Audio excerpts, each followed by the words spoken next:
दोस्तों, संयुक्त राष्ट्र महासभा यानी यूनाइटेड नेशंस जनरल असेंबली में भारत ने जो ऐतिहासिक जीत दर्ज की है, उसने पूरी दुनिया के भू राजनीतिक समीकरणों को हिला कर रख दिया है। यह कोई सामान्य जीत नहीं है, बल्कि वह जीत है जिसका सपना भारत पिछले कई दशकों से देख रहा था। वह सपना जिसमें भारत की आवाज को सिर्फ सुना ही ना जाए, बल्कि वैश्विक स्तर पर निर्णायक ताकत के रूप में माना भी जाए। और अब वह क्षण आ चुका है।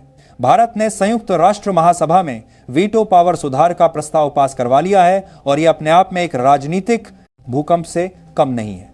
दोस्तों, अगर आप सच में भारत की इस ऐतिहासिक जीत पर गर्व महसूस कर रहे हैं तो अभी इसी वक्त वीडियो को लाइक कर दीजिए, चैनल को सब्सक्राइब करके बेल आइकन दबा लीजिए ताकि देश से जुड़ी हर बड़ी और सनसनीखेज खबर सबसे पहले आप तक पहुंचे। और वीडियो को अंत तक जरूर देखिए, क्योंकि आगे जो खुलासे होने वाले हैं वो आपके रोंगटे खड़े कर देंगे।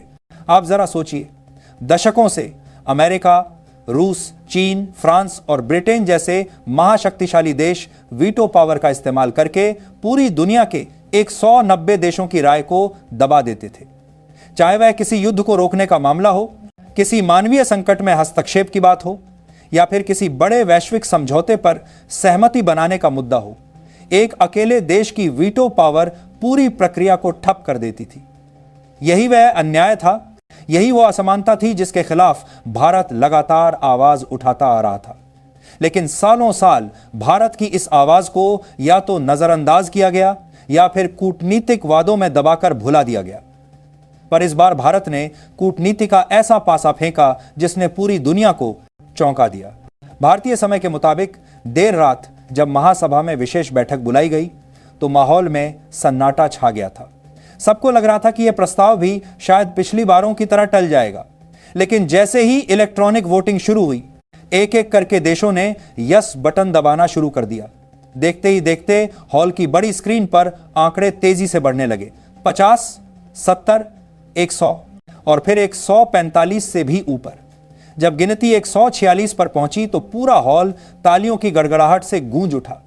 संयुक्त राष्ट्र महासभा के अध्यक्ष ने जोरदार आवाज में घोषणा की, द मोशन इज अडॉप्टेड, यानी प्रस्ताव पारित हो चुका है। दोस्तों, यह सिर्फ एक घोषणा नहीं थी, यह इतिहास का वह पल था जिसकी गूंज आने वाले दशकों तक सुनी जाएगी। अब आप सोच रहे होंगे कि आखिर भारत ने यह असंभव काम कैसे कर दिखाया। तो चलिए परत दर परत इस पूरी कहानी को समझते हैं। असल में भारत ने पिछले कुछ महीनों से एक बेहद चतुर और गोपनीय रणनीति अपनाई थी।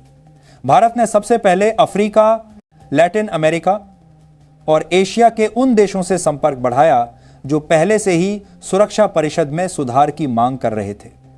इसके बाद भारत ने यूरोपीय संघ के बड़े देशों जर्मनी, फ्रांस और इटली को अपने पाले में किया।